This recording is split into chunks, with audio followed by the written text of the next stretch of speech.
e aí não... Pronto. Olha lá, hein? O termo coordenador, ele pode se referir tanto a lideranças que emergem do grupo. O que eu disse para a turma da quinta semana passada? Existem grupos que de dentro do grupo emerge o coordenador. Quais grupos, professora? Grupos de mútua ajuda, por exemplo. Reuniões do AA, dos narcóticos anônimos, dos familiares de alcoólicos anônimos, familiares de usuários problemáticos de drogas ilícitas. Esses grupos, em especial todos os grupos de mútua ajuda, antigamente chamados apenas de autoajuda, né? Eles têm uma liderança, uma coordenação que emerge do grupo. Geralmente, um membro ali, lembrem, uma das características dos grupos é as pessoas estão ali por um objetivo em comum. Da mesma forma, um grupo de mútua ajuda. Estão ali porque todos passam pela mesma problemática. No caso dos alcoólicos, o uso problemático de bebidas alcoólicas. E nos familiares, né, o Al-Anon, né, são os familiares de usuários problemáticos de álcool, tá? Então, nesses grupos, a tendência é que os coordenadores acabem emergindo do grupo e essa coordenação ela é flexível, porque ela pode ser trocada. E aí cada grupo tem o seu funcionamento ali. Ela pode ser trocada semanalmente, mensalmente, mas o importante é que a gente guarde aqui que o termo coordenador ele pode se referir tanto a alguém que lidera, porque foi esse indivíduo, inclusive, que selecionou as pessoas para comporem aquele grupo, ou porque naturalmente emerge essa liderança de dentro do grupo. E ela pode ser trocada. Inclusive, nós temos grupos onde essa liderança não fica tão evidente, tá? Mas, via de regra, essa coordenação, ela já é estabelecida desde o início. Mas é importante vocês saberem que também pode haver essa função, essa liderança via coordenação de uma maneira menos fixa e rígida, tá bom? Ó, vale sempre a mesma regra. Quando quiserem fazer perguntas, abram o microfone, eu vou ouvir que alguém abriu. O máximo que vai acontecer é eu concluir o raciocínio só para não me perder, tá bom? E aí, quando forem fazer perguntas, para eu não precisar minimizar o slide, porque hoje o Teams está uma graça, se apresentem. Digo, ó, professora, aqui é a fulana, tá? Para não precisar minimizar a tela. Características, né? Bom, já vimos que ele pode ser estabelecido aí com uma maior rigidez, inclusive tendo sido coordenador, a pessoa que selecionou os membros do grupo, ou pode emergir espontaneamente, tá? Mas o que se espera, né? Eu brinquei hoje, agora com a colega, que parece que teremos um terapeuta de família, uma terapeuta de família do grupo. Que características são esperadas, né? Bom, nós vamos ver agora um conjunto de atributos pessoais, né? Características que nós esperamos achar num coordenador de grupo. É evidente que essas características vão variar conforme a diversidade humana. A gente pode ter coordenadores que vão fazer mais uso da brincadeira, do humor. O humor, dependendo do grupo que você está coordenando, ele é uma ferramenta muito interessante. Não é o humor maníaco, que está a serviço das forças que querem desintegrar o grupo. O humor maníaco é aquele humor como um sintoma, né? O humor como um sintoma para ocultar conteúdos que não se quer que venham à tona. Mas eu não estou falando desse humor. Eu estou falando do uso do humor com grupos onde a gente entenda que é possível trabalhar o humor, porque existem grupos que não têm características onde o humor pode ser um manejo que o coordenador use, né? Mas, de qualquer forma, cada coordenador vai ter o seu jeitão. Assim como, para cada coordenador terá os seus grupos. E os grupos têm características diversas também.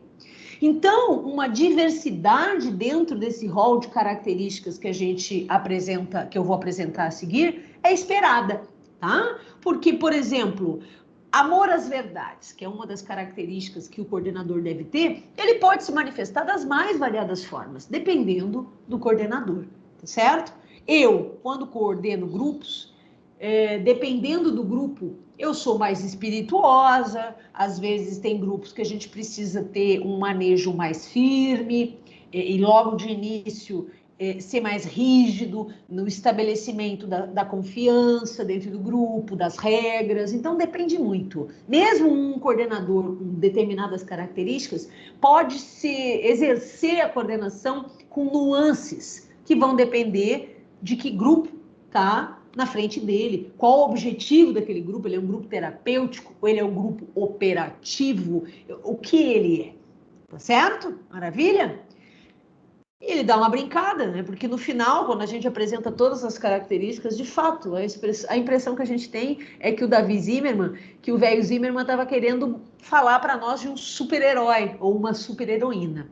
Mas vejam, não é bem isso. Mas é que essas características são, no mínimo, esperadas. Bom, a primeira delas, né, ela é autoexplicativa. O vivente tem que gostar de grupo e acreditar que o trabalho em grupo funciona. A primeira coisa, né? Uma vez, numa universidade que eu dei aula, um colega disse: toda vez que um casal vai para terapia de grupo, é sinal de que ele vai se separar. Eu discordo. Evidente, quando um casal chega a buscar terapia de grupo, ele está, de casal, né? Ele está com um problema muito importante, ou problemas importantes, né? Para os quais essa parelha não consegue, né, achar ali o caminho de volta do labirinto onde entraram na relação, e precisam do coordenador como aquele que vai pensar junto com eles, né, sobre as questões do relacionamento, para que eles possam sair desse labirinto, né, que eles estão enfrentando. Nesse sentido, né,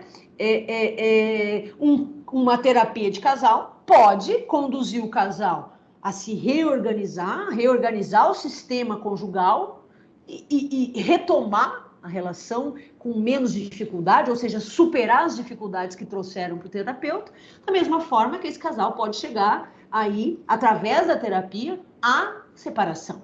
E aí, uma das funções da terapia de casal é justamente trabalhar o separar-se, né? Porque muitas vezes essas pessoas precisam lidar com a dor da separação e separar de uma maneira menos sofrida, inclusive se temos filhos envolvidos no relacionamento, tá certo? Às vezes a gente vai ver, não é com vocês, vocês não vão ver. A turma de sistêmica vai ter um texto sobre traição, né? Nós vamos estudar, né, o que é a traição dentro, né, da ideia da terapia de família e da terapia de casal, né? Quando fizerem sistêmica, eu vou guardar esse texto para vocês, eu prometo a vocês. Mas vamos entender, né, qual é o que se entende, né, como o que é a traição dentro dessas relações, das relações conjugais. Se alguém consegue admitir os amiguinhos, admitam os amiguinhos, tá? Só para a tia não precisar tirar da tela aqui a apresentação. Maravilha, obrigada. Então, gostar e acreditar em grupos, né? Então, esse meu colega, por exemplo, eu já entendo que ele não deveria trabalhar com casais. De fato, ele não trabalha, né? Então, é uma observação muito perigosa de você fazer, né? Porque quando você trabalha com casais, né, na terapia, você tanto pode chegar a uma reorganização do sistema conjugal, né? E aí a construção de novas alternativas para aquela parelha seguir junto, né? Ou você pode chegar na separação. As possibilidades existem, estão postas. Todos os resultados, eles podem acontecer. O que a gente costuma ver estatisticamente, casais que vão buscar terapia, tão logo esses problemas começam a trazer barreiras, eles têm muito mais chance de se manterem no relacionamento, né? De conseguirem superar e ter, inclusive, aquisições com a terapia de casal, no sentido de que as coisas que eles vão ter como ganho terapêutico, eles vão levar adiante para a relação do casal. Agora, casais já com relações adoecidas, crônicas, por mais tempo, onde a gente vai preenchendo aquele espaço com muito sofrimento, com muita angústia, com muito desrespeito, a tendência estatística é que esses casais tenham menos ganhos, estejam menos propensos a mudar as suas condutas um com o outro, né, e operar mudanças no sistema conjugal, tá certo? Então, não é que o casal vai para terapia de casal, se separa, não é assim. tá? Boa parte dos casais fazem terapia de casal e conseguem se reorganizar. Sobretudo os casais que começam a ter os problemas e já vão logo aprender a lidar com aquilo. Tá certo? Maravilha? Bom, gostar e acreditar em grupos também tem a ver com essa ideia de ser um radar. A gente tem que ter essa capacidade de estar atento a várias pessoas ao mesmo tempo. Porque, na verdade, a gente está olhando para o todo, que é o grupo enquanto indivíduo, que eu falo muito com vocês, mas a gente está olhando também para as partes. Porque esse todo, que é o grupo, que é um sujeito à parte, que a gente chama, eu costumo dizer para vocês, ele se compõe de partes. E a Gestalt é o grupo. Aliás, o terapeuta, o coordenador, ele é parte dessa Gestalt. Né? Ele é parte do grupo, certo?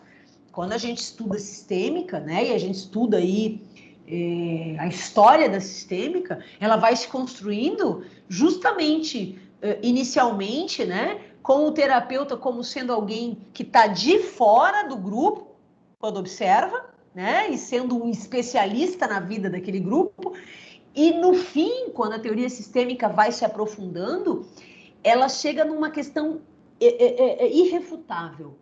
Aquele que observa coloca partes de si no objeto observado, que é o paradigma da nova ciência, da ciência pós-moderna, né? Entendia-se antes que quem observa não interferia no objeto observado, que é aquela ciência positivista linear. O que a quebra do paradigma da ciência diz? Aquele que observa coloca um pouco de si, então não existe uma descoberta científica asséptica, né? Onde a gente é neutro, não existe. Sempre há um pouco de nós no objeto que observamos, quando observamos como cientista. Então, a sistêmica, quando ela chega na cibernética de segunda ordem, não se assustem com os nomes, a principal mudança é o terapeuta estar dentro do grupo.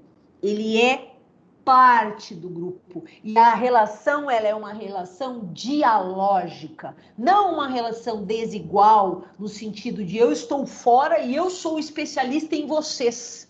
Sabia? Não. Quando ela entra na cibernética de segunda ordem, eu sou, sim, alguém que tem um saber que pode auxiliá-los, mas vocês que me dirão quais são os problemas e junto comigo nós caminharemos em direção às soluções e pensaremos juntos, nesse sentido, de forma igualitária. Beleza? Essa é uma mudança de paradigma, né? E eu quero trazer para vocês aqui isso, essa capacidade da gente conseguir olhar o todo, olhar o indivíduo e ser empático, conseguir estabelecer uma relação, essa habilidade especial de entender a demanda do outro, de entender o outro, de olhar para o outro e principalmente de ser continente das angústias do outro. Eu sempre faço essa postura física para vocês não esquecerem disso, é um recurso de memória que eu uso. O terapeuta é um balaio, é um cesto, onde os membros do grupo vão depositando suas angústias, suas ansiedades, seus medos, suas imagens introjetadas de forma assustada, né? E eles vão depositando tudo isso no campo grupal.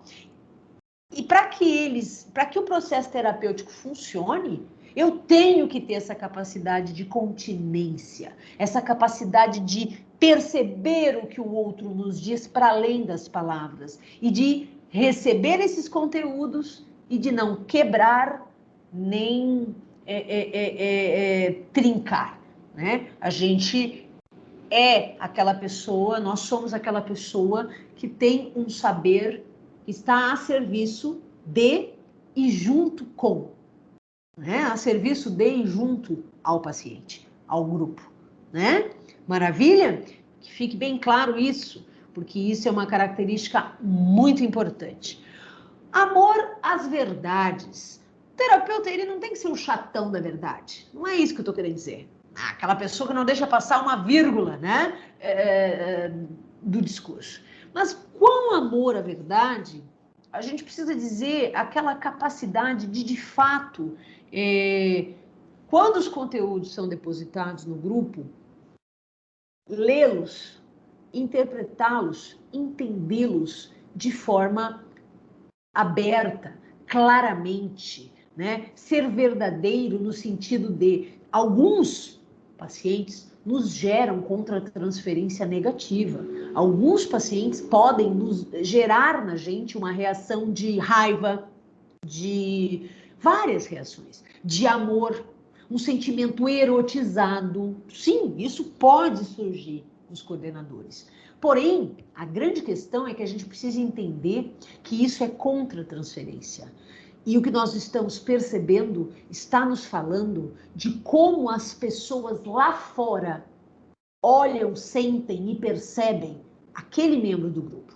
Vou dar um exemplo para vocês. Digamos que eu seja um terapeuta homem heterossexual. Eu estou num grupo e neste grupo tem uma mulher muito bonita, muito atraente, muito exuberante, e a principal queixa desta mulher é que o mundo se relaciona com ela, erotizando ela, como se ela fosse um pedaço de carne. Então ela se sente usurpada, no sentido de que as pessoas só se aproximam dela para poder estar sexualmente com ela, tá bom? E aí eu sou terapeuta. E digamos que essa mulher é uma mulher bela, charmosa, né? E que lá pelas tantas, aquelas características dela me despertam uma contra-transferência erotizada.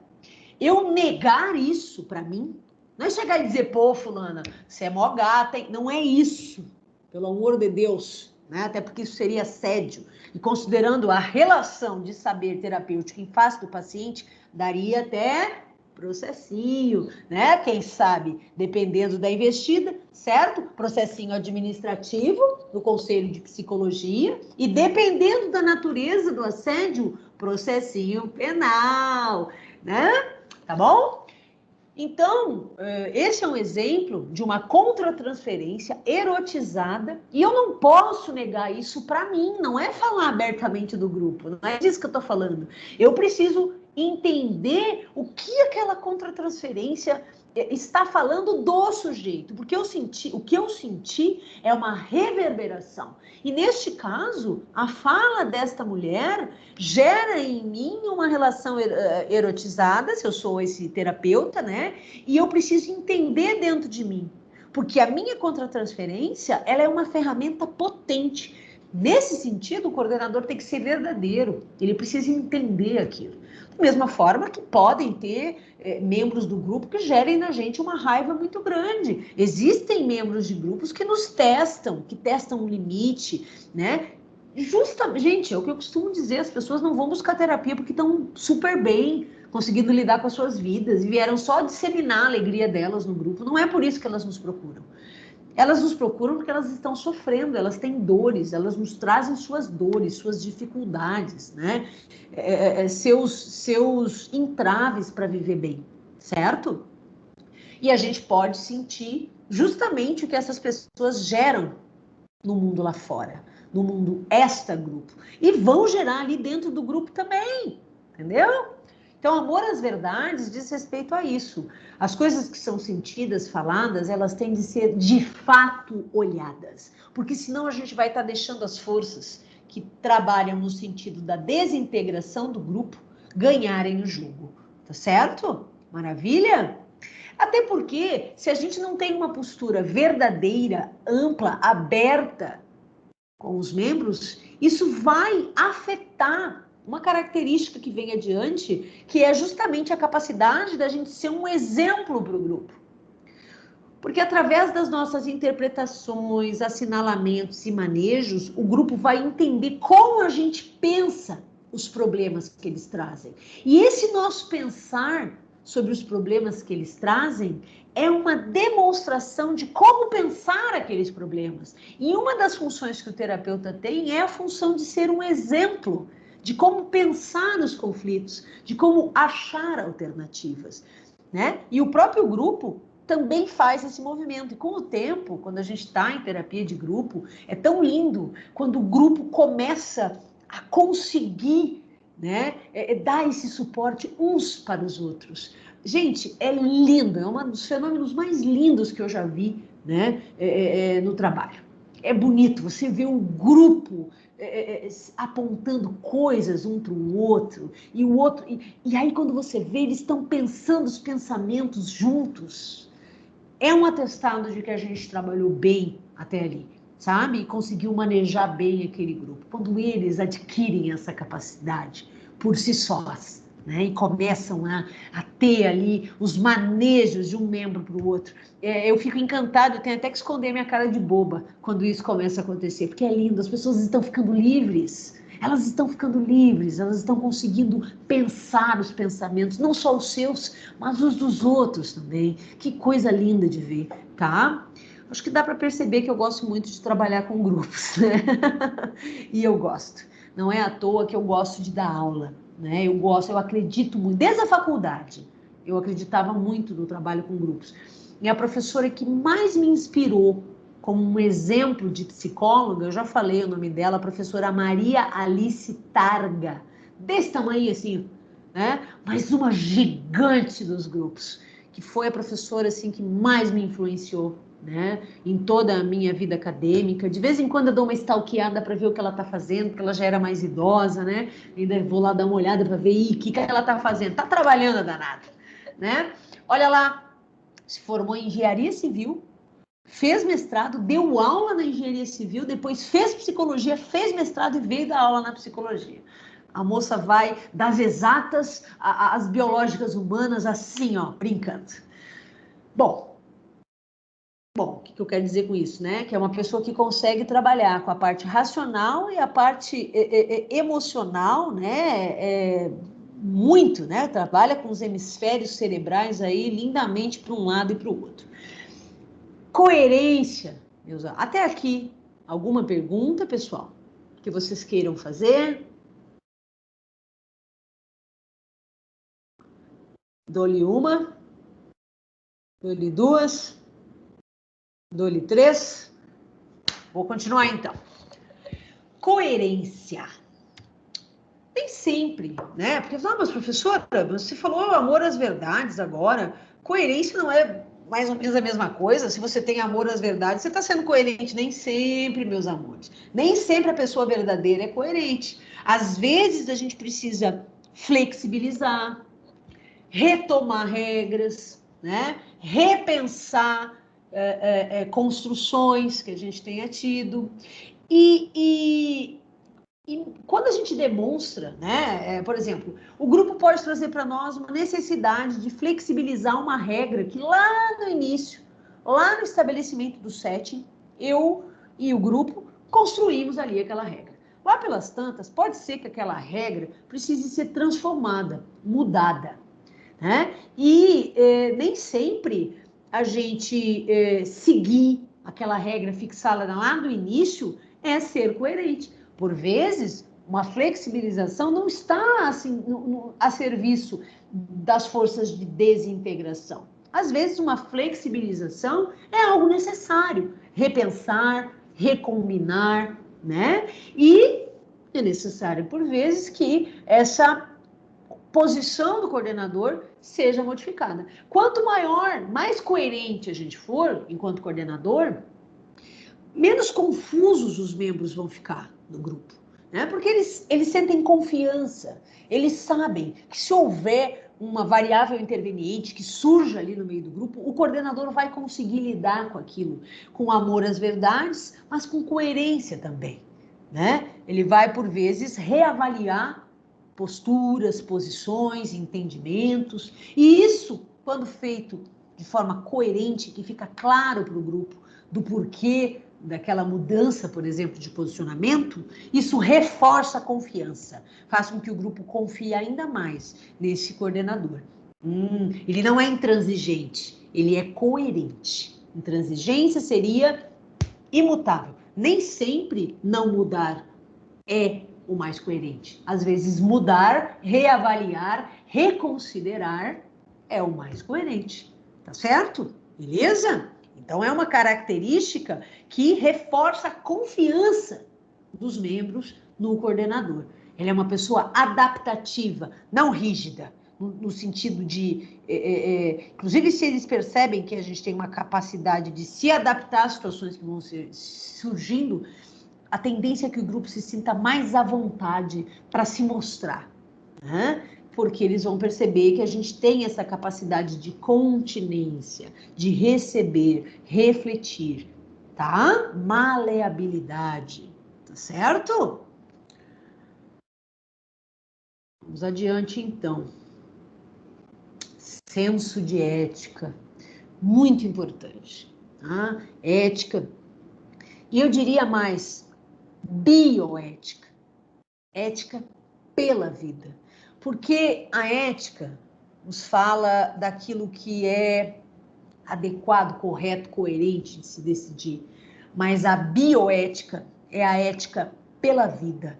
E, por vezes, ela está muito relacionada a esse conceito de coerência que eu trouxe para vocês antes. Para fazer uma leitura ética de algo, eu tenho lá princípios gerais da ética. Tá? A Marisete, se você estudou até um certo ponto aí, né, fez o direito, e a ética é uma disciplina que o direito discute muito, né? Na psicologia jurídica nós vemos muito essa questão da ética jurídica versus as questões psíquicas, né? Até que ponto elas se encontram, se distanciam. E esse senso de ética aqui, ele fala justamente de eu ser coerente, né? Porque por vezes o grupo vai trazer questões em que não vão estar lá nos manuais de ética da psicologia, nem taxativamente lá no código de ética da psicologia. E aí a professora vai indicar para você. Tá? Eu não sei se já leram, acho que alguma turma já deve ter lido. Aqui, nesse livro, Psicoterapias, do Cordioli, tá? Lá no capítulo, lá no final, e aí... eu acho até que eu tenho esse capítulo escaneado, ele fala psicoterapias e bioética, tá? É muito bacana esse texto. Lá na página 809 do livro, é grande ou não é? 809, tá? Se quiserem depois, me peçam que eu mando para vocês. Não lembro se eu tenho esse livro inteirinho. Se eu tiver inteirinho, eu mando para vocês, tá? Senão eu escaneio o capítulo da bioética. Me lembrem, tá? Por favor, me lembrem, que a tia esquece. Depois eu vou botar no quadro. Esse capítulo, ele traz as regras gerais da ética, né? Que são princípios éticos. Quer ver? Sempre que possível, fazer aquilo que gera menos... Deixa eu ver aqui. Fazer o correto. Porém, se eu não souber o que é o correto, eu tenho que optar por aquilo que traz menos danos, tá? Eu tô falando assim por alto, esse princípio tem um nome. Ai, gente, a pessoa estuda tanta coisa que depois, para conseguir entender o que é o quê, psicoterapia e bioética. E aí ele traz os princípios aí, tá? Um deles é justamente esse princípio. Eu tenho sempre que fazer o bem. Se eu não souber qual é o bem, eu tenho que fazer aquilo que gera menos dano. Sempre. Essa é uma reflexão que se usa em toda a saúde, tá? Em toda a saúde. Um médico, quando está mediante um dilema, né? Opero ou não opero? Ele vai sopesar. Bom, o que gera menos dano? Operar ou não operar? Tá? Isso aí ilustra isso que eu quero dizer. Devemos sempre fazer o bem. Quando eu não sei o que é o bem exatamente, devo fazer aquilo que gera menos dano, tá? Tô falando bem nas coxas, mas é para vocês entenderem que aqui vão trazer princípios, que expressão horrível essa que eu usei, racista inclusive. Princípios, tá? E quando os princípios não respondem, como é que eu decido? E a bioética nos fala sobre isso. Maravilha? Lembrem depois que eu mando para vocês esse texto. Uma coisa também que diz respeito aí ao senso de ética é não ser selvagem nas interpretações, nos assinalamentos, nos apontamentos. Não ser selvagem. Às vezes a gente se dá conta de conteúdos, mas não é o momento de trazê-los, explicitá-los, né? De fazer a interpretação inconsciente dos elementos, se você é um coordenador psicanalista, ou de promover uma mudança no comportamento ou propor mudança no comportamento ainda, se você é das linhas do comportamento, por exemplo. Então, tudo tem sua hora, tudo tem seu momento. Às vezes, quando vocês forem para a clínica, vocês vão perceber que, às vezes, os elementos sobre o paciente de vocês estão pipocando na frente de vocês.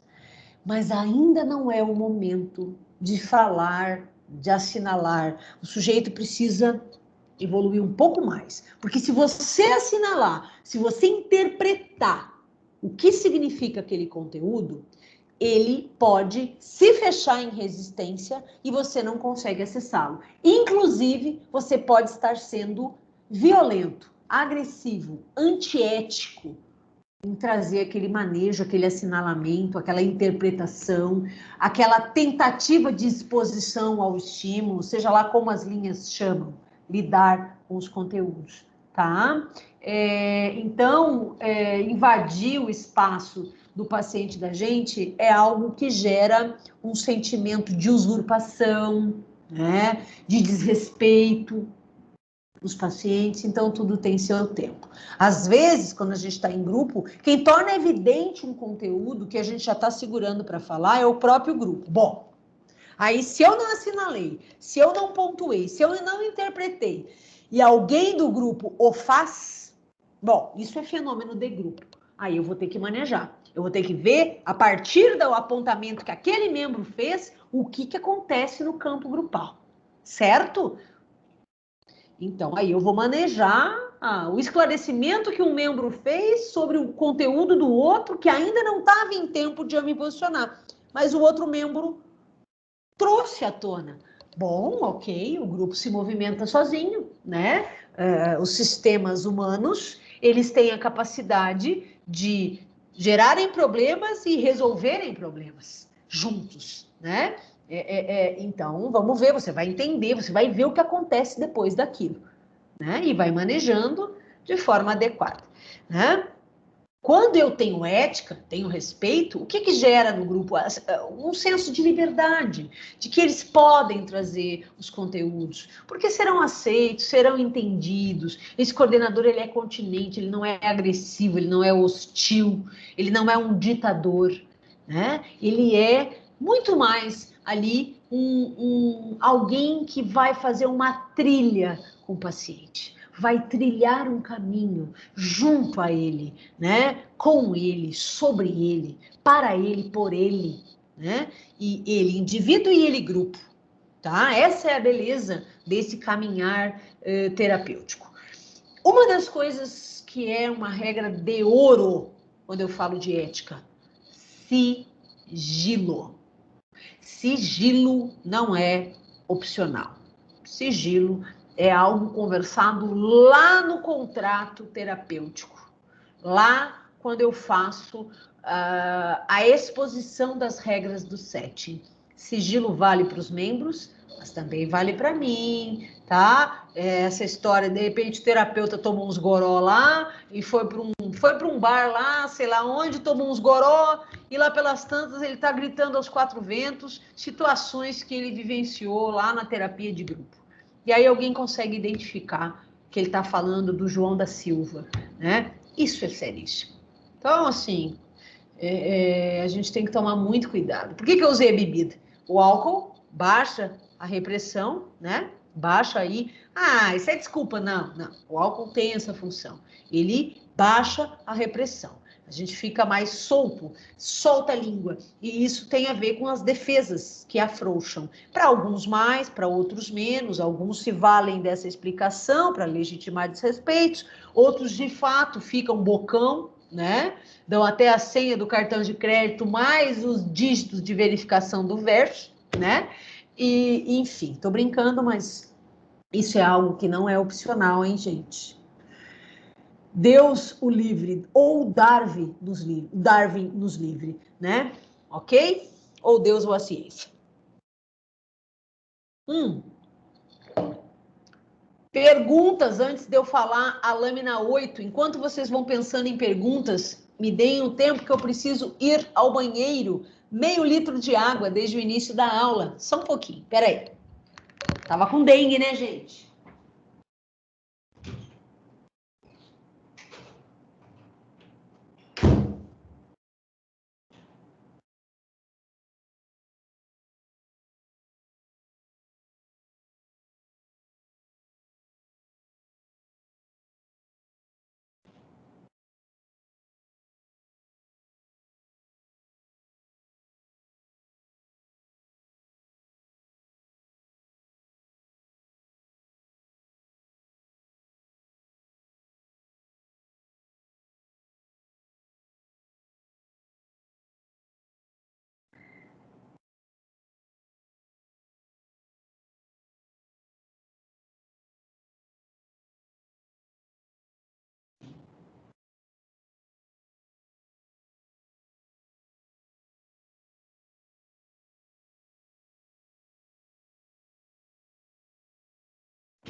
Voltei, cá estou, de mãos lavadas.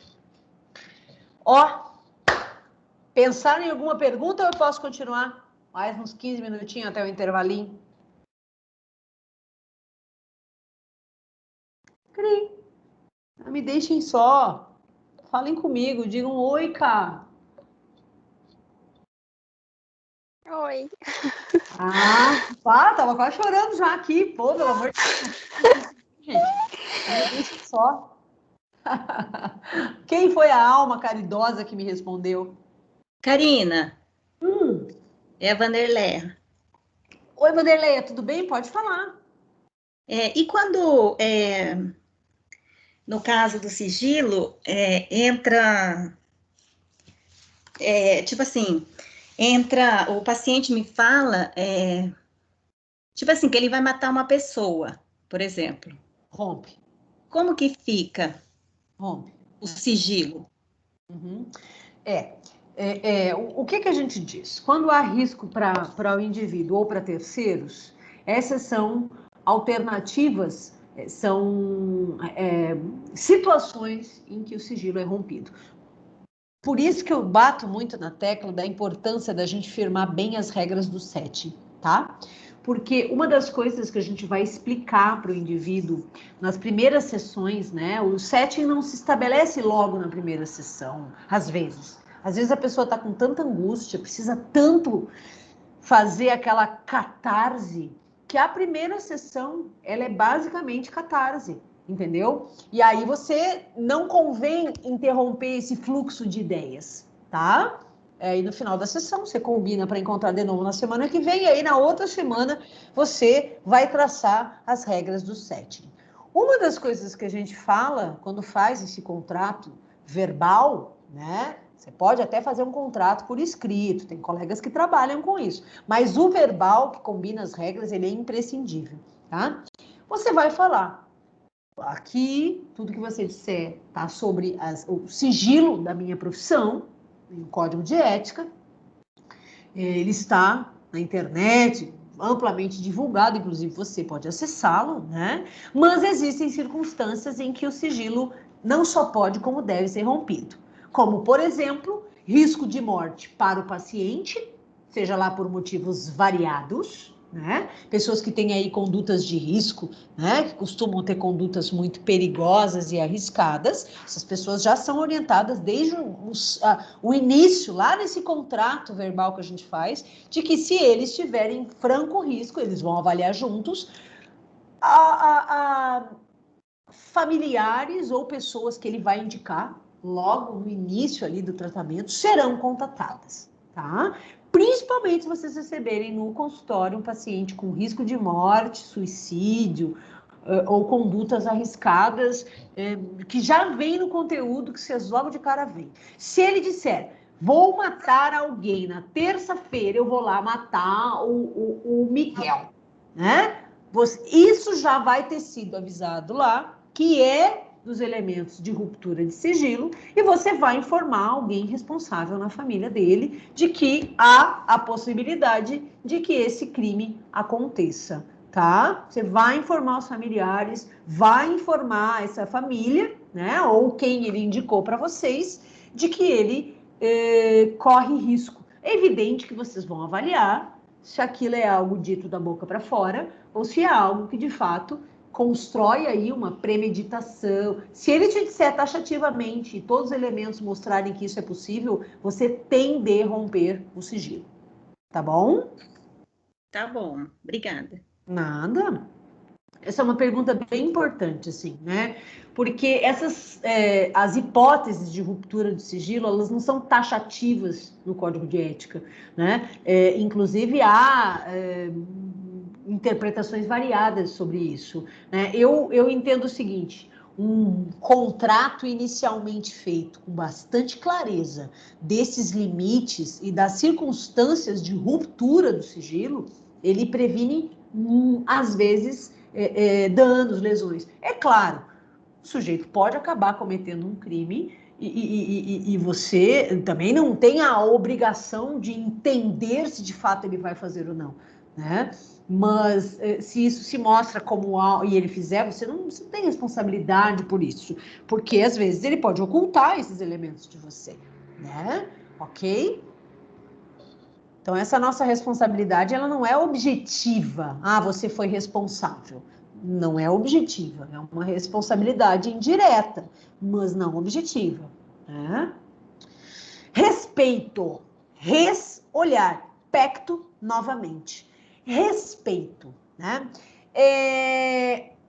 Olhar para o paciente da gente com respeito é tentar, o máximo possível, que a gente consiga se despir dessa miopia dos rótulos, né? De papéis incutidos, né?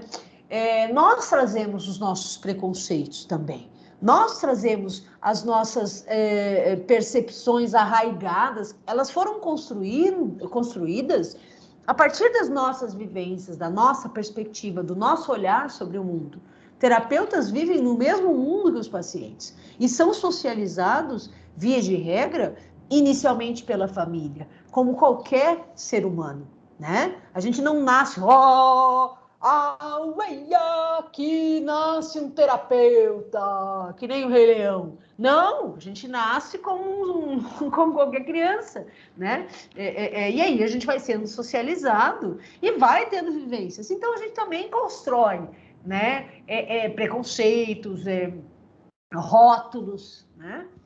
E na hora que a gente recebe o paciente da gente, a gente tem que, o máximo possível, estar terapeutizado, né? No sentido de entender quem sou eu, quais são os meus rótulos, quais são os meus preconceitos, meus pontos cegos, porque não existe ninguém imune a isso, né? Ainda mais numa sociedade como a nossa, né? E tentar ter tolerância com essas diferenças. Às vezes os pacientes vão mobilizar em mim, vão chacoalhar coisas em mim, né? Evidente que eu devo fazer o meu tratamento, entender sobre quem sou eu, o meu limite, os meus contornos, as figuras que eu trago dentro de mim, né? Conhecer as minhas falhas na relação com os outros. Não é à toa que a gente fala que é importantíssimo a gente fazer o tratamento pessoal, né? E quando a gente tem dificuldade para lidar com alguns conteúdos, fazer supervisão com outro profissional mais experiente naquele conteúdo, ou mais experiente que vocês, de uma forma geral, tá? Eu fiz muita supervisão e volta e meia, quando surge algum caso que eu quero pensar junto com outro colega, eu faço supervisão, tá? E isso a gente faz a vida inteira e não é feio, não significa que a gente é incapaz, muito pelo contrário. Significa que nós somos terapeutas que respeitam o nosso paciente, tá? E que a gente é humano.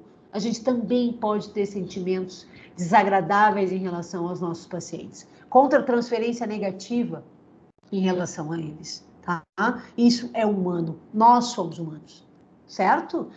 Só que rótulos, papéis incutidos são lentes que nos impedem de respeitar, ou seja, de olhar de novo. O que é esse olhar de novo? Veja, os pais olharam primeiro e o sujeito construiu uma imagem sobre si. A gente vai olhar de novo, ressignificar. Então, quando eu pensar em respeito, eu quero que vocês pensem na expressão olhar novamente. Quem olhou primeiro? As figuras arcaicas. E foram inserindo marcas no sujeito. Essas marcas podem gerar problemas, conflitos, angústias, que o sujeito arrasta a vida inteira. Aí ele vem para a terapia porque ele quer lidar com essas coisas. Ele pode não saber exatamente com o que ele quer lidar. Ele sabe que ele quer viver melhor e que ele está triste, está infeliz. É isso que ele vai trazer para vocês. Vocês vão olhar como foram esses primeiros olhares e vão olhar para ele hoje e vão entender, com o passar da terapia, o que aqueles primeiros olhares disseram para ele sobre ele. E quem ele é hoje, né? Como ele se vê hoje no mundo, como ele é no mundo hoje, a partir daqueles olhares. E a terapia vai oferecer para o paciente novos olhares. O terapeuta vai olhar de novo, respeitar, respeito, certo? Vai olhar de novo para ele e vai com ele trazer novas reflexões, vai ressignificar aquele olhar que ele tinha sobre ele, aquele olhar que ele imaginava, que ele introjetou sobre ele.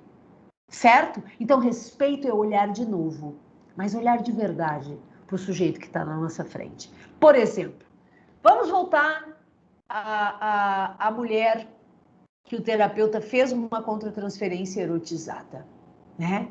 Todo mundo olha para mim como um objeto, diz ela. Eu me sinto um pedaço de carne. As pessoas não me respeitam no que tenho a dizer. Aliás, isso é muito comum. Muito comum. A objetificação da mulher. Ela se torna um objeto de consumo, uma carne para ser consumida, certo? Então, se o terapeuta olha com os mesmos olhos, e tudo bem que você sinta a contratransferência negativa.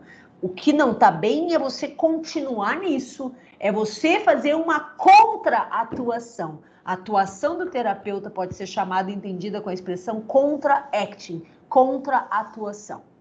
Amor às verdades é lidar com esse conteúdo dentro de mim, entender o que ele me fala do sujeito e olhar de novo. Olhar com uma outra lente, com uma lente que não objetifica essa mulher. Essa lente que traz um outro reconhecimento para ela, não só como uma coisa a ser consumida, né? Ok? Fica claro? Esse olhar de respeito é isso, ter tolerância com essas diferenças, respeito com o tempo interno do sujeito se dar conta das coisas, né? Ok? Promover uma reaceitação, uma reedição do sujeito sobre si mesmo. Isso é a noção de respeito que eu trago aqui, tá? Maravilha? Cadê a turma da quinta-noite? Tá só a turma de sexta de manhã aqui na tela comigo. Cadê a turma da quinta-noite? Foram tudo embora? Eu tô aqui, Karina, só que eu tô com um problema, é a segunda aula que eu tô assistindo sua. E eu não consegui atualizar aqui no celular para aparecer, sabe, para aparecer na tela. Uhum. Não, É, tudo eu, bem. eu que sou a Viviane que falou oi, e que você perguntou, e desde semana passada tá falando que eu tenho que atualizar alguma coisa, eu vou ter que ver, porque eu não tô conseguindo aparecer para ninguém. Ué, tá, agora fiquei curiosa, quem é você? Viviane Eita! Canova, Eita, é isso? é Canova. Sim, sim, Certo. Canova. E o Tô aqui sim. resto? E os outros? A Viviane eu já entendi, mas cadê a patifaria toda? Todos os patifes aí da quinta-noite. Estão na balada, né? Deixaram a professora falando sozinha, então, ó, balada em casa. Estamos aqui. É tu, Andressa, né? É tu, Andressa. Tá bom, Aqui. beleza. Tá bom, vou dar um desconto para vocês, que hoje é véspera de feriado, hoje é dia santo também, amanhã é santo, mas hoje também, né? Minha mãe já me ligou, já perguntou se eu fiz todas as coisas católicas que tem que fazer na casa, com as minhas imagens. Eu disse, sim, mãe, não estou respeitando tudo, eu sei, não vou comer carne sem churrasco na sexta-feira santa. Tudo bem, não, nem presunto, eu sei que presunto também é carne, mãe. 44 anos, Mas é uma delícia quando ela liga, vai dizer se eu estou respeitando os preceitos, né? Tá certo, tá certo. Isso é história de família, né? Isso é coisa da gente, né? Que bom que tem minha mãe comigo para me ligar e dizer tu tá respeitando, né? Isso é demais. Beleza, então. Vocês não vão atrás, não. Minha mãe é uma gata. Linda, linda, linda. Aliás, os meus pais são lindos. Minha mãe, ela é uma morena de traços indígenas e meu pai é um loiro de olho azul, né? Então, são lindos, lindos, apaixonados, casados há 40 e tantos anos. Enfim. Vamos adiante, depois eu rasgo a seda para minha família, que eu tô com saudade. Quando a gente mora longe, dá saudade, né? Dá saudade de vê-los. E eu tomei tanta bordoada nos... Oi, Lidiane! Eu tomei tanta bordoada nos últimos dias que tudo que eu quero é um colo da minha mãe e do meu pai, que o colo do meu pai é bem gostoso também. Ô, velhinho para dar um colo gostoso aquele lá. Meu Deus do céu. Vamos adiante então, meus amores. Lâmina 9. Olha lá, paciência. É uma atitude ativa. Karina, posso falar uma coisinha? Não interrompendo, mas é do assunto. É que eu vi a mãozinha da Vanderleia levantada, não sabia se era para agora, por isso que eu não sei se já tinha deixado. É o seguinte, quando eu estava assim estudando, só para ver se para você faz sentido. Quando veio no respeito, eu pensei, o respeito, na verdade, é porque ele existe que é capaz, que é possível existir todo o resto, que seria o senso de ética, a coerência, o amor às verdades. Então eu pensei isso, que esse respeito, na verdade, ele seria o que faz com que o grupo consiga existir, que faz com que estimule as pessoas e que existe respeito e essa credibilidade, sabe? Eu achei que ele era o ponto X, não sei se isso faz sentido para você.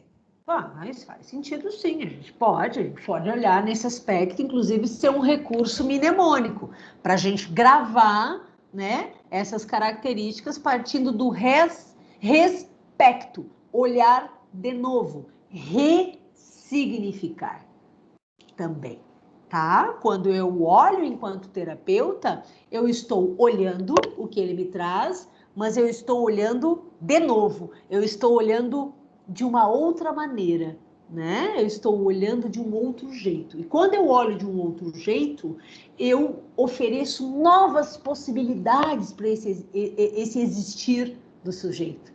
Isso é muito lindo. E aí o processo terapêutico se dá daí. Bom, uma boa linha de raciocínio. Mas existem outras possibilidades. Por exemplo, capacidade empática. Alguém poderia dizer, se o terapeuta não tem empatia, a capacidade de colocar-se ao lado da dor do outro, né? Reconhecer as dores do outro, ele também não consegue ser terapeuta. Mas esse seu caminho reflexivo, ele é um bom caminho para a gente conseguir trazer todo o resto. De fato, sem respeito, não há relações saudáveis, né? Não há relações, eu diria até possíveis, né? Mas existem relações que seguem, às vezes, uma vida inteira sem respeito, né? Inclusive casais e famílias cuja falta, né, ou as lacunas grandes no respeito são cronificadas e, às vezes, passadas de geração para geração como um fardo, né? Como uma profecia. Eu tenho uma paciente no consultório, paciente individual. Ela já está comigo já faz um bom tempo. Eles têm na família uma transgeracionalidade da violência sexual contra... E aí, essa violência foi cometida do tataravô com as filhas, do bisavô com as filhas, do avô com as filhas, o que inclui a mãe dela, né? Olha a transgeracionalidade da violência sexual, né? Que é brutal, que traz se a gente olhar para trás daquele sujeito que está na nossa frente e enxergar a fila de familiares, que é o que eu brinco com vocês, né? De olhar para trás e ver a fila que vem antes, olha o que é passado, geração para geração. Qual a surpresa dela quando ela descobriu chafurdando nos baús da família, conversando com as tias, tá? Porque daí abre-se o baú das lembranças da família, né? Quem trabalha com família gosta muito desses símbolos, assim, eu adoro. Abre o baú da família, naquele sábado à tarde ou domingo à tarde, depois do almoço, né? Sentaram-se as tias e começaram a falar sobre essa história, algo que nunca tinha acontecido. E descobriram que, inclusive, os homens eram violados, né? Então, era uma brutalidade que transcendia o gênero feminino. Era uma brutalidade que atacava os vulneráveis naquela família, né? Todos, quando crianças ou pré-adolescentes, foram violados de alguma forma. Mas eu estou falando de coisa muito brutal, né? Inclusive de ter que fazer cirurgia, enfim. Né? Não existe violência sexual que seja menos, né? Inclusive, quando a gente nunca viveu, que por sorte é o meu caso, numa sociedade como a nossa, é uma questão de sorte, né? Porque às vezes a sua família é super protetiva, mas você pode ter alguma vivência que fugiu do controle e a violência se estabeleceu, né? Mas assim, até perdi o fio da meada do que eu ia falar.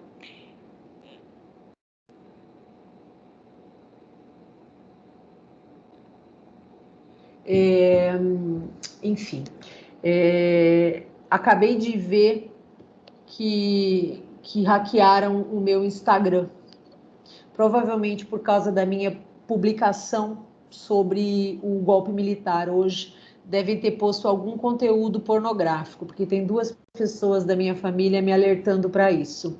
Eu sabia que isso podia acontecer, né? É algo que acontece com quem está se posicionando nesse momento tão absurdo, né? Vocês me dão um momento aqui, pessoal, deixa eu só ver isso, porque eu tenho muita criança no meu Instagram. Vamos entender o que aconteceu. Vamos lá.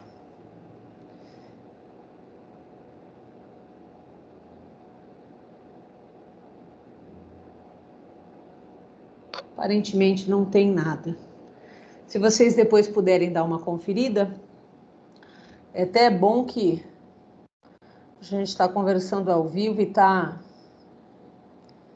É impressionante a gente estar vivendo esse tipo de coisa, né, gente? Porque a gente não pode se manifestar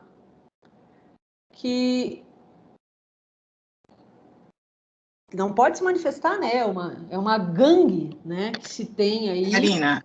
Oi. Eu vi, tá normal o Instagram seu, agora. Tá, maravilha. Então, se houve algo, já foi suprimido, de alguma forma, pelo próprio algo, né? Enfim. Bom, se houver algo, gente, já sabe, me avisem, porque eu, enquanto estava fazendo, eu fiz um vídeo hoje, tá? Deixa eu até esclarecer para vocês. Falando do momento político do Brasil, né? E da história de nós, psicólogos, né? No golpe de 64 e como parte de nós trabalhou para o regime militar, enquanto parte de nós estava lutando contra os horrores da ditadura, né? E aí eu fiz esse vídeo, e quando eu fiz esse vídeo, eu pensei assim, isso vai dar problema, né? Isso vai dar problema, porque vários amigos que tinham seus perfis com manifestações aí, políticas partidárias, porque isso que eu fiz fala da nossa história enquanto profissão, né? E do mau uso que a nossa profissão pode ter, né? Então, e aí, hoje eu já pensei, isso daqui vai dar BO. Então, se virem, por favor, me alertem, me avisem, porque eu nem sempre estou de olho, eu estou sempre na correria, e as minhas postagens eu faço em horários específicos, tá bom? Passado o susto, vamos adiante. Desculpa interferir aí, pessoal, mas em tempo real. Bom, alguém tem alguma... A Vanderlei estava com a mãozinha levantada porque quer fazer pergunta, Van? Não, professora, não está levantada, tá ainda? Não, eu não vi, porque como eu minimizo e deixo o slide, né? Acho que não está, não. Tá, então deve ter sido aquela hora Agora que você... não mais, estava, mas não está mais. Tá. Eu acho que o Teams tá com delay hoje, entendeu? Acho que as coisas estão tudo demorando mais hoje. né? O Leandro falou que desde de manhã estava dando pau. Olha lá, hein? Paciência. Bom, uma atitude. Por exemplo, eu nunca entro num grupo agitada como eu tô hoje, por exemplo. Né? Hoje é um dos dias que eu tô me sentindo melhor, depois de tudo que me aconteceu nos últimos tempos, né? Então hoje eu tô eufórica, eu tô agitada hoje. Entrar num grupo, numa agitação assim como eu tô hoje, né? Primeiro que não é muito indicado, porque a gente tem que entrar com uma postura de atenção flutuante, e para a gente chegar no estado de atenção flutuante, a gente não tem nem, a gente não pode estar com a atenção concentrada, ou seja, focado só num elemento, né? E nem com múltiplas atenções, com atenção difusa, assim, disperso. A atenção flutuante é estar atento para que salte, né? No nosso entendimento, os conteúdos que de fato são importantes. Porque um grupo acontece assim, blá, blá, blá, uísca sachê, blá, blá, blá, uísca sachê, blá, blá, blá, uísca sachê, tá? Lembra daquela propaganda do gato, né? Que a dona falava com ele, blá, blá, blá, blá, e só quando ela falava uísca sachê, ele entendia. Mais ou menos isso, tá? Blá, blá, blá, blá, porque daí eu não gostei do que tu fez, fulano. Blá, blá, blá, blá. Ah, mas tu tá querendo dizer isso porque tu tá achando que eu tô agindo contigo que nem a tua mãe age contigo, diz o outro. E aí, então a atenção flutuante é estar atento, não concentrado num elemento só, mas estar com a escuta ativa. O que for importante vai boiar, ele vem à superfície e a gente se liga. Com o passar do tempo, essa característica vai se refinando para nós, tá? Isso é o bacana. A gente vai ficando cada vez melhor nisso, na atenção flutuante. Logo que a gente se forma, e aí quando a gente vai ler artigos de vários estudantes, a gente vê, essa é uma das características que o pessoal mais cita. Essa coisa assim, meu Deus, mas o que eu vou saber? Como eu vou saber o que é importante? Tudo é importante. Né? Quer dizer, esse é um questionamento muito. O estudante, quando vai para estágio, fala muito, traz muito isso para a gente. E aí a gente costuma dizer, o que nem sempre ajuda, você tem que manter a sua atenção flutuante. Que afinal de contas é isso, professora. É isso, gente. É estar atento, mas não com foco. Porque se a gente botar muito foco, a gente perde o entorno, tá? Então pensem numa lente que enxerga amplamente aqui assim, ó, até com a visão periférica. Só que ela tá ali, você está curtindo aquela lente do gatinho do Whiskas Sachê. Quando os conteúdos vierem, vocês saberão que eles são importantes. Às vezes serão importantes e devem ser assinalados, pontuados, e às vezes você guarda, abre a gavetinha, guarda aquele conteúdo lá. Num dado momento, ou membros do grupo podem trazer aquele conteúdo à tona, ou pode ser que surja um momento de você relacionar aquele conteúdo com outro conteúdo. E aí é hora de trazê-lo à tona, tá? Então, na dúvida, não façam o manejo. Guardem, esperem. Manejem só quando tiverem certeza. A gente erra? A gente erra. Tem vezes que a gente erra. Mas às vezes os nossos erros são tranquilamente consertáveis. A grande maioria deles, tá? Se a gente tentar sempre entender o que é ética, estar atento às teorias, às técnicas, a chance da gente errar é menor. E se errar, erros mais sutis, que a gente consegue consertar. Principalmente se o vínculo com o grupo for um vínculo bom, forte, pautado na confiança, né? Nessa questão das verdades, né? Na coerência, no senso ético, tá bom? Ó, 6 para as 9. 9 e 5, tá? A gente retoma. 9 e 5 eu tô de volta. 6 para as 9. 9 e 5 eu tô de volta, tá bom? Pra gente conseguir ver se acaba hoje, tá? Até mais, pessoal. Tchau, Até tchau. já. Tchau, tchau.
Olá, meus amores. De volta. Estão aí? Ué? Olha, eu fui vítima de uma trollada familiar coletiva, tá? Vocês se ligaram já, né? Passaram por isso hoje também, né? Eu comentei com as meninas, que eu acho que é 1º de abril, falei. Eu nem me dei conta que hoje era 1º de abril, estava tão empolgada com a minha vacina, nem me dei conta. E aí, o que é foda, né? Duas pessoas super sérias, eu acho que a família montou lá, não, tem que ser alguém que ela vai ficar assustada, que seriam pessoas que ela jamais pensaria que, se fosse os trolladores, toda família tem os trolladores, né? Que a gente sempre espera uma patifaria daquelas criaturas ali, né? Mas não, escolheram as mais sérias da família para me mandar. E eu, no meio da aula, olhei de rabo de olho, falei, bah, mas deixa eu contar pro pessoal, o pessoal me ajudar e dar uma stalkeada lá, ver como é que tá no meu Insta. Daí não vi que na própria mensagem embaixo tinha 1º de abril. Você vê o que é o medo da pessoa, né? Que barbaridade. Eu disse, pronto, os Minions estão destruindo meu perfil, né? Viu, Karina? Eu sei que é o medo da pessoa. Eu fiquei com medo, receio. Eu não vou falar isso para a Karina, porque poderia ser, ia ser chato para mim. Eu já paguei um mico hoje de ficar meio assim na internet, a hora que chego, só vejo falar e já vou... E agora Olha, essa! Falei, faltou abrir o gemidão aqui no meio da aula, o gemidão do Zap, né? Pô! Mas tudo bem. Aí me pediram desculpa, pelo amor de Deus. Eu disse, gente, imagina, minha turma só tem adulto. Eles vão dar risada na minha cara. Na verdade, eu falei isso. Na verdade, eu acho que eu vou voltar e eles já vão estar rindo de mim, que vão ter se dado conta, né? Ó, Rosana, quase teve um ataque. Ai, meu Deus, coisas da vida. Que bom que foi uma trollada, né? Porque nos tempos atuais é possível acontecer uma coisa dessa, né? Bem possível. Nem vou falar muito.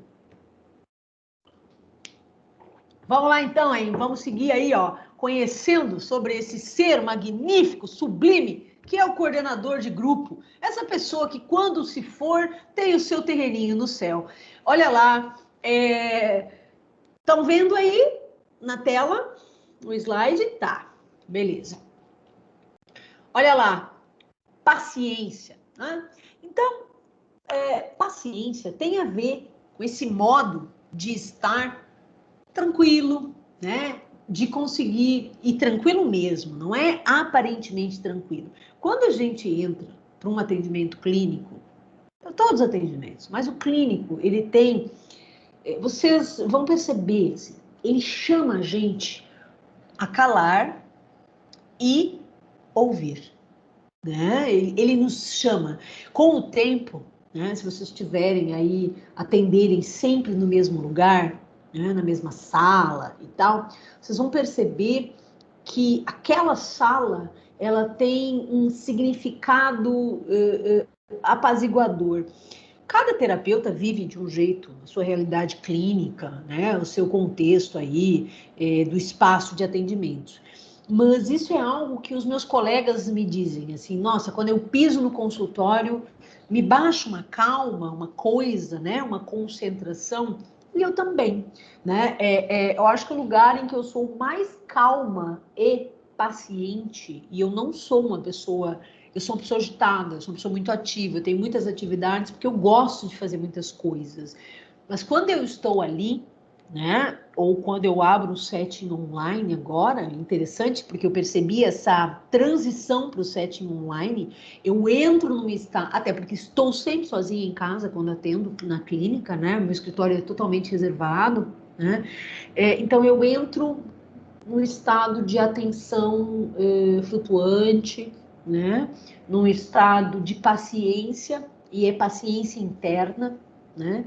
Que para respeitar o tempo da pessoa que eu estou atendendo, respeitar as pausas, os silêncios, e isso é imprescindível, tanto no individual quanto no grupal. Então, a paciência que ele refere aqui é justamente um estado manso interno, aberto, disponível, não ansioso, né? Porque a ansiedade é conteúdo que os seus pacientes vão trazer, que os clientes vão trazer. Então, a ansiedade, ela pode estar neles, mas ela não pode estar na gente. Se a gente está ficando muito ansioso com os atendimentos, a gente precisa entender o que isso significa para nós, por que aquele grupo está gerando ansiedade como contratransferência, né? Essa ansiedade, ela está me falando de mim, né? Da maneira como eu estou sentindo contratransferencialmente aquele grupo. Mas se eu estiver trabalhando direitinho e tendo clareza dos meus sentimentos, das minhas emoções, ele vai estar me falando de algo que está no grupo, né? Algo comum ao grupo, que está no campo grupal. E eu estou sentindo porque estou tendo contratransferência, né? Quando eu me coloco como uma pessoa paciente, amansada em face desse grupo, né? Eu vou balançar, mas não vou cair, eu vou vergar, mas não vou quebrar, e eu sou continente de vocês. E podem trazer conteúdos hostis, conteúdos assustados, conteúdos amedrontados, que eu vou acolhê-los, porque eu estou aqui para isso. Eu sou o terapeuta, o coordenador, tá? E isso reforça isso que a gente chama de confiança basal. A confiança basal, tá? Ela é um termo que, grosso modo, ela tem relação com as primeiras interfaces entre o bebê e a mãe. Então, a confiança basal, ela é gerada justamente nos primeiros tempos da vida do bebê, quando o bebê não consegue suprir suas necessidades, ele não consegue se cobrir se está com frio, se alimentar se está com fome, né? Então, o que ele faz? Ele chora, né? Ele tem demonstrações. E essa mãe, ela vai suprir essas necessidades. Quando ele tem fome, ela alimenta. Quando ele tem frio, ela aquece, né? E isso tem a ver... a confiança basal, ela diz respeito à primeira fase do desenvolvimento do Erickson, do Erik Erikson, e fala ali do bebê do 0 ao 1º ano. Outros autores falam de outra forma sobre esse período, né? A gente tem o Winnicott, Bion, que nos falam de capacidade de continência, né? E aqui, quando eu falo confiança basal, eu estou citando o Erik Erikson, que é justamente essa fase do 0 a 1 ano, quando a figura materna, que pode ser a mãe, um pai, um avô, essa pessoa que cumpre a função materna, supre as necessidades do bebê. Isso baixa a ansiedade do bebê e ele se sente quentinho, alimentadinho, cheirosinho e limpinho, tá? Mais ou menos essa fofura toda. E isso tem uma importância para que a gente gere o sentimento de confiança básica. Confiança na gente mesmo. É como se o bebê dissesse assim, eu sou tão da hora, mas tão importante para minha figura materna, que ela supre as minhas necessidades. Olha como eu sou um bebezinho da hora, né? E isso gera confiança nele mesmo. Porque ele precisa, ele é atendido. Ele não fica na falta, na ausência. Eu não estou falando de uma vez ou outra a figura materna não suprir. Eu estou falando porque isso pode acontecer em algum momento, né? Mas eu estou falando que em pessoas em que essa confiança de base foi frustrada, eu vou ver depois, né, sintomas muito potentes. Às vezes essas pessoas vão se envolver em relações muito caóticas, onde sofrem muito, onde relações adoecidas, onde a pessoa é constantemente maltratada, onde ela entende que ela é desnecessária, um jogo ambivalente, às vezes, eu te dou amor, mas eu te dou maltrato, eu preciso de você, mas eu te trato mal. Pessoas com falha na confiança basal, tá? Tendem a ter uma autoestima mais baixa. mais baixa, a estima por si mesmo reduzida. E por vezes, o que a gente vai ver depois na vida adulta são pessoas que fazem escolhas maltratantes, tá? Recorrentemente, porque não conseguem elaborar aqueles sentimentos arcaicos e saem arrastando essa falta de confiança em si ao longo da vida, tá? Grosso modo, é isso, tá bom? Então, essa confiança basal nos fala da teoria das fases do desenvolvimento do Erik Erikson, que vocês já devem ter visto aprofundadamente, tá? Então, quando a gente está paciente, é como se a gente revivesse para o paciente esse acolhimento, esse suporte, esse amorzinho em forma de troca de fralda, banhinho, leitinho quente, pele com pele, que é o que nos forma a confiança, certo?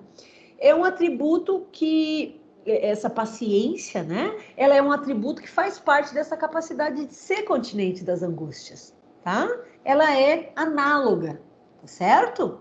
É quando eu digo assim, o terapeuta balança, mas não cai, verga, mas não quebra. O que eu quero dizer? A gente sente contra-transferência, mas a gente está ali para ser continente, a gente vai entender essa contra-transferência, a gente vai lê-la, a gente não vai se assustar com o sujeito, ele precisa disso. E muitos indivíduos vão nos testar, se a gente de fato está ali para eles, tá? Principalmente aqueles que têm falha na confiança basal.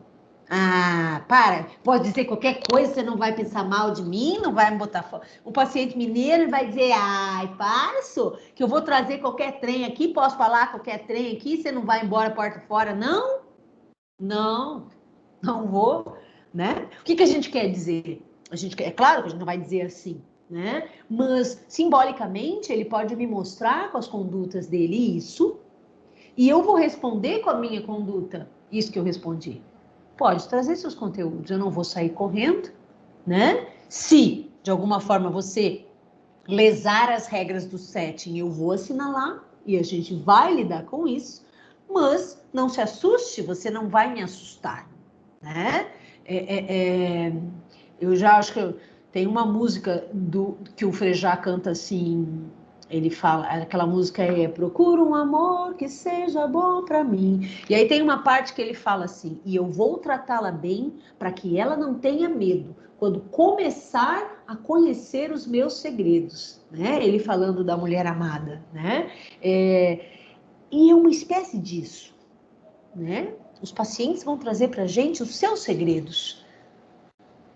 E nós vamos tratá-los bem, para que saibam que não temos medo de conhecer os seus segredos, tá? É um pouco isso. Tentem lembrar dessa música, eu acho que isso ajuda bastante, tá?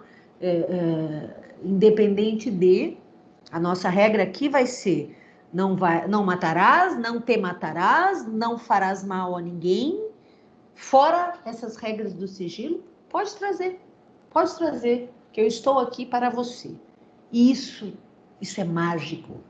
Isso é mágico, quando a gente consegue fazer isso, né, com o nosso paciente. É mágico, porque isso é o que faz o nosso trabalho acontecer. Né? É o respeito, como a Marisete bem traz, né? É a nossa paciência. E tudo bem, estamos juntos, né? Eu tenho uma paciente, ela tem 33 anos, ela está em outro país. Ela teve um acidente vascular cerebral aos 33 anos, né? E para ajudar, o companheiro que amparava, no meio dessa coisa toda, não fez um ano ainda que ela teve, ele atraiu e deixou-a por outra mulher. Quem fazia os pagamentos do tratamento dela era ele. E eu entendi numa sessão, logo depois que a gente lidou com os conteúdos dolorosos, né, dessa ruptura, né, de combinados, que ela estava preocupada em pagar o tratamento comigo. Buenas. Esse é um dilema bioético, né? A gente sabe que a gente não trabalha de graça. Mas a gente também sabe que quando tem uma pessoa que você já fez um excelente vínculo, que está tendo aquisições magníficas no tratamento, inclusive reverberando sobre a reabilitação física, o tratamento psicológico, né? Você também não pode. Na relação mercantil, você poderia abandonar. Na relação ética, é um dilema. Eu estou com ela. Eu estou com ela. Eu estarei com ela. Nós fizemos uma combinação, né? Então, o que a gente fez? A gente chegou num valor possível para ela. Está muito distante do meu valor. Mas nós temos uma relação e um vínculo muito forte. Aquisições terapêuticas muito fortes. Eu jamais a deixaria, né? Eu jamais a deixaria. É uma questão de respeito. Olhar novamente, né? Então, meu respeito não se desfaz quando o pagamento que vem não é aquele que é o valor monetário do meu trabalho por hora. Até porque é diferente de um paciente que desvaloriza o seu atendimento. É outra história aqui, né? O paciente que diz, né? Não dá, porque sabe menos. Não, tu vê que a pessoa entende ali, né? Que a pessoa tem a condição, mas que aquilo tem a ver com uma barganha que envolve um desrespeito. E às vezes dizer não, sinto muito, faz parte já do tratamento. Limite. Qual é o valor que você dá para as pessoas, né? Pode significar isso. No caso dessa moça, não.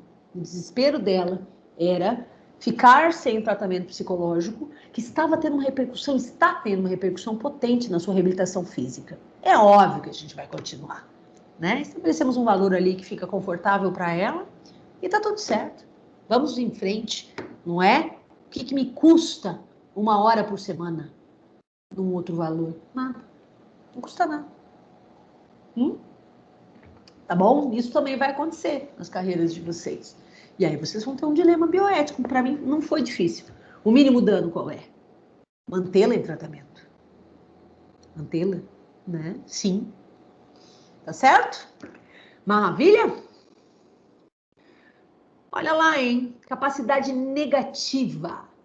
Bom, tem a ver com a contratransferência negativa, né? Que eu falei para vocês. Lembrem lá do caso da mulher exuberante, cujo coordenador tem uma contratransferência erotizada. Se ele mantém essa excitação erótica, não lida com isso, não trabalha isso, não entende que é uma contratransferência, que ele está olhando para esse indivíduo da mesma maneira que o mundo lá fora olha, se ele não lidar com isso, primeiro ele está traindo a ideia do amor às verdades. Segundo, ele não está tendo respeito, ele não está olhando para ela de novo, de um outro jeito, ressignificante. Ele está olhando do mesmo jeito, certo? Isso tecnicamente. Se a gente vai para um outro campo de entendimento, tem outros nomes isso. Assédio, enfim. Tá? Então, essa capacidade negativa tem a ver em a gente reconhecer e aceitar que a gente tem sentimentos, a gente pode ter pelos pacientes sentimentos menos nobres. E a gente tem que lidar com isso, a gente não pode negar isso, a gente tem que administrar isso. Por isso que, quando eu falo de como o coordenador se cuida para cuidar do outro, aí eu vou indicar para vocês esse texto que para mim foi lindo demais, que a gente viu com a turma de sistêmica, terça. Vocês têm esse livro. Se tiverem um tempinho, vão lá dar uma olhada no capítulo 32. O papel do terapeuta em terapia familiar. Tudo a ver com a aula de hoje. É só um texto para vocês curtirem e degustarem. Não cai em prova nenhuma, tá? Mas acho que ele vai reforçar algumas coisas que a gente viu aqui. Vai ser bom para fixar conteúdo.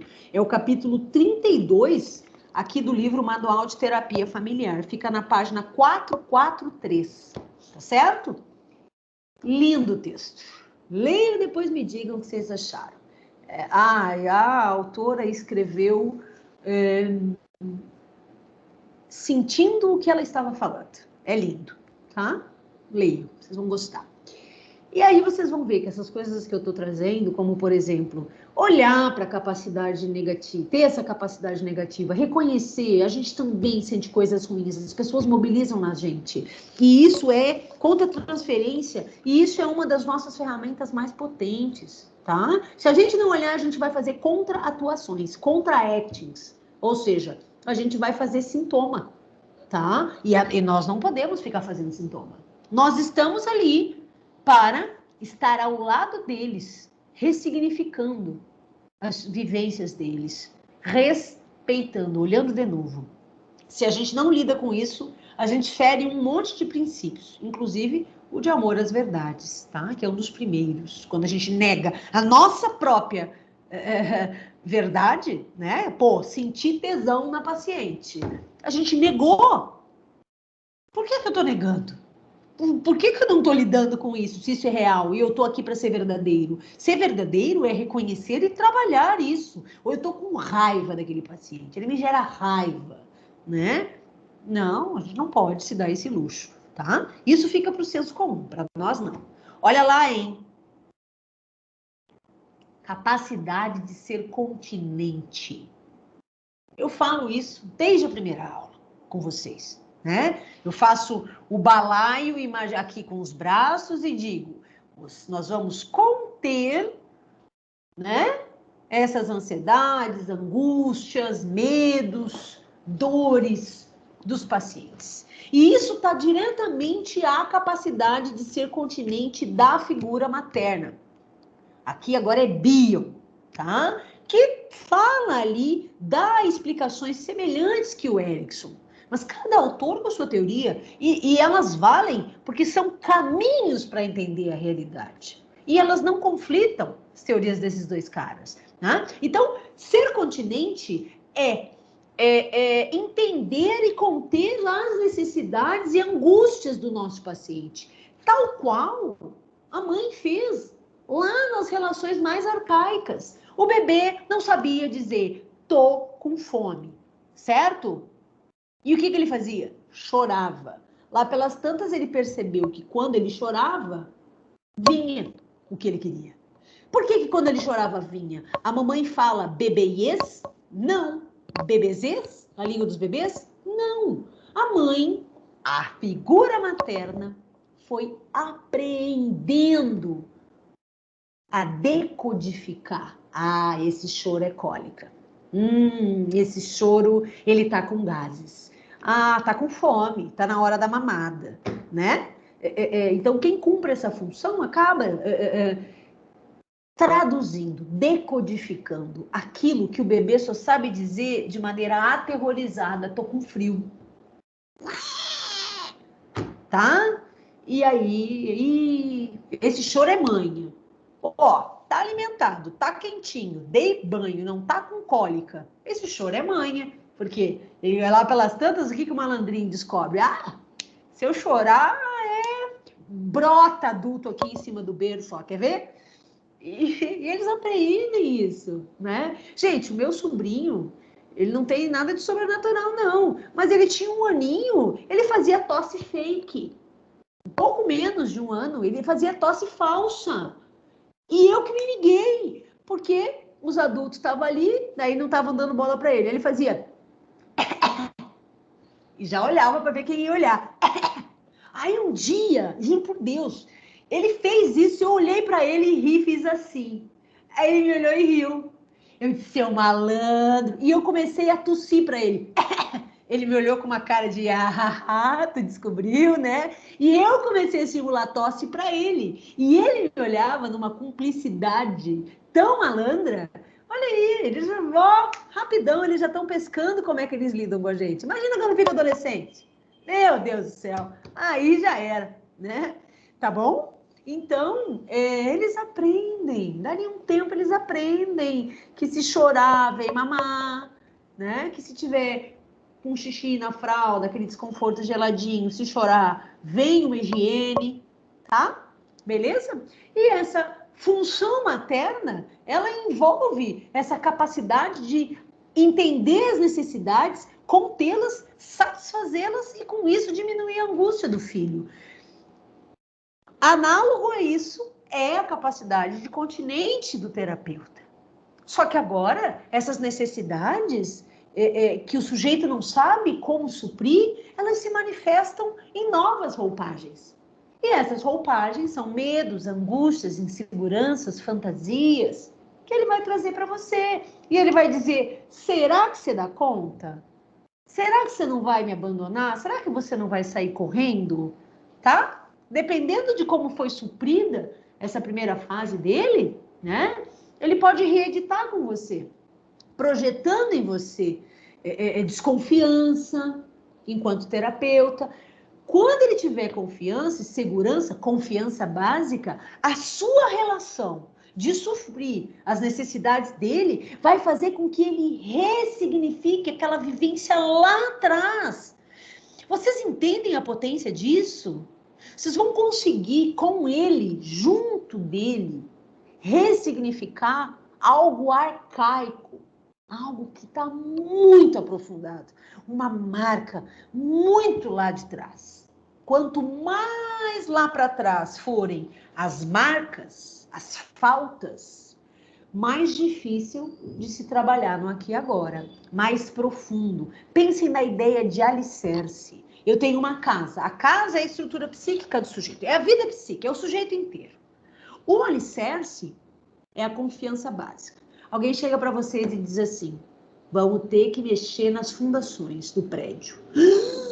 Gente, subiu tudo lá, tudo tá para cima. Eu vou ter que mexer naquilo que tá lá embaixo, lá cavado, lá na terra. Vai. Concordam comigo que é mais difícil? Concordam que é mais delicado, né? E que impacta no resto todo da estrutura do prédio? Aula de engenharia civil agora. Impacta, né? Então, tracem esse paralelo de entendimento, tá? Acho que ele ajuda a gente a fazer o resgate mnemônico, né? O resgate da memória que está atrelado ao conteúdo, tá bom? Esses são conhecimentos fundamentais para psicólogos e psicólogas. A gente precisa dizer isso para vocês nas disciplinas. Vocês precisam entender essas coisas. Essas coisas são basilares. Essas coisas são fundamentais, tá? Imagino que muitos professores já devam ter dito, mas falar de novo não atrapalha, tá? Às vezes reforça, às vezes é de um outro jeito que está sendo dito, né? E é o que faltava para fechar a gestalt do entendimento bem mais completo para vocês, tá bom? Então, nas aulas de grupo a gente também vê, né, manejos individuais, porque a gente pode ir para o individual, coletivo, individual, maravilha? Então, né, essa capacidade de ser continente permite que a gente contenha as emoções e os sentimentos, né, que os indivíduos jogam no grupo, jogam pra gente, o grupo joga todinho pra cima de nós, e a gente mata no peito e chuta pro gol, tá bom? Olha lá.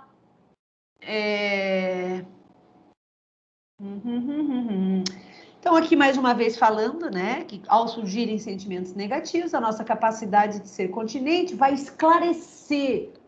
Vamos supor que você sofre um ataque verbal de um paciente, né? A gente vai conter, receber. Eu já tive pacientes muito hostis comigo, muito hostis, de acabar a sessão exausta, mas aquela hostilidade era dele, com ele, com as figuras dele, não era comigo, não era eu, a pessoa, o alvo daqueles ataques. Eram todas as figuras que eu simbolizava para ele, tá? Inclusive, enfim, relações com a mãe, sim, aquele ataque não era para mim, né? Era para outras pessoas. Até a gente chegar no momento em que ele parou de me atacar, a gente conseguiu suavizar, ressignificar, ele ter um olhar respeitoso, ou seja, olhar de novo, né? Investi-lo psiquicamente, agora na figura da terapeuta, investindo psiquicamente nele, para ele transformar os elementos, ressignificar essa confiança de base e parar de hostilizar o mundo, né? Porque isso gerava a hostilidade do mundo com ele também, tá? É muito importante, tá? É muito importante a gente fazer isso. Então, negar conteúdos, fazer de conta que eles não acontecem, é contratuação e desanda o grupo perde a confiança em você, porque o grupo sabe o que está acontecendo, o grupo sempre sabe o que está acontecendo. Se você também entrar nesse jogo, né, junto com as forças que estão a serviço da desestruturação, né, você vai estar faltando com a verdade. E amor às verdades é uma característica fundamental de um coordenador de grupo, de um terapeuta, seja no individual ou no grupal. Beleza? E olha aí, ó, a função de ego auxiliar. É linda essa função. Vocês devem ter visto nas disciplinas de psicanálise, né? Tão cansadinhos, né, gente? Eu vi a Marisete coçando o olhinho. Agora, falando de criança, quase vi uma menininha coçando o olho agora. Ai, ai. Eu vou explicar essa lâmina. Deixa eu ver o que eu tenho para frente, porque eu não quero também deixar vocês... eu tenho mais essa, 1, 2, 3, 4, 5, 6, mais 6 lâminas. Querem dar uma descansada agora? E aí amanhã de manhã eu gravo para vocês o resto? Querem? Eu gravo, não tem problema. Eu vou estar em casa mesmo, vou atender um paciente às 11. Por que não faria isso? Sendo que eu já dei essa aula 1.500.000 vezes, né? Quero ver aí, enquete com a turma. 20 para as 10, né, gente? Vou largar o osso, como se diz na minha terra, né? Por favor, né? Professora mais Caxias essa. Ó,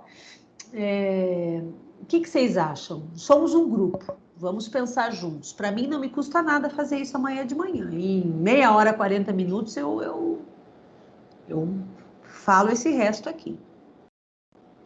Eu gostaria, professora. Minha cabeça já não está funcionando muito. Tá certo. Bastante conteúdo. E bem densos e bem importantes, tá? Sim. Vamos fazer assim, turma de sexta, tudo bem?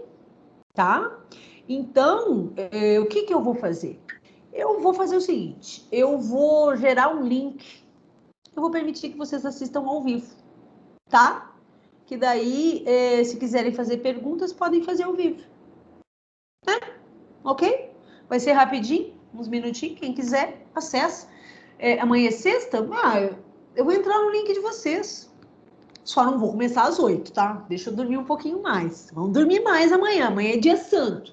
Nós vamos estar fazendo coisa produtiva. Papai do céu gosta. Coisa boa, coisa do bem, né? Eu estudei em escola adventista, né? Muitos anos. E agora me fez lembrar guardar o sábado, né? Das 6 da sexta de sexta até às 6. Do pôr do sol ao pôr do sol, né? Me recordo disso, a gente louco para brincar no sábado, fazer alguma coisa. Às vezes os amiguinhos mais legal de brincar era adventista, não podia sair para brincar, né? Ir para algum lugar, né? Podia brincar, claro, mas, né? Enfim. Bom, vamos descansar. Amanhã, às 9h30, eu vou entrar no link da nossa aula, tá? 9h30, que daí dá para acordar, tomar café, secar o cabelo e entrar em aula, tá? Nesse mesmo link, Karina, de hoje? Isso. Não, no link da aula de vocês. Da turma de sexta de manhã. Tá. Tá? Aí, o pessoal que é dessa turma de agora, eu vou mandar... Como é que eu faço?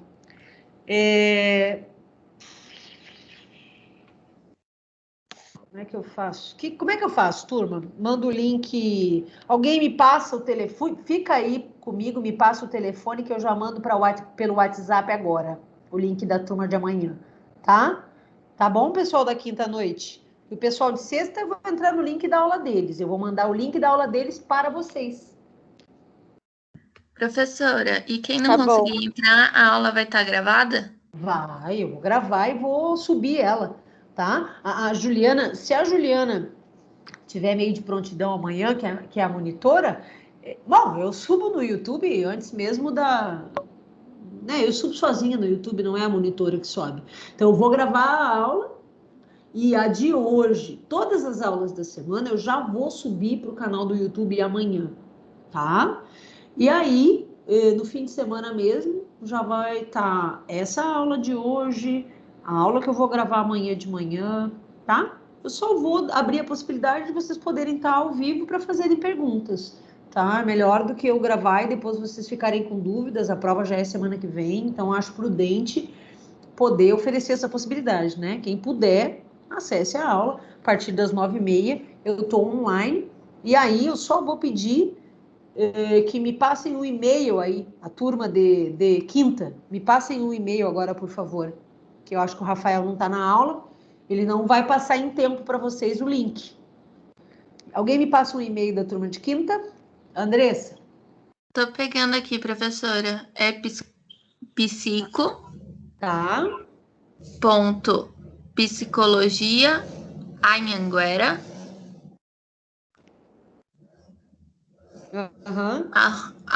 @hotmail.com. Tá. Esse é o da turma?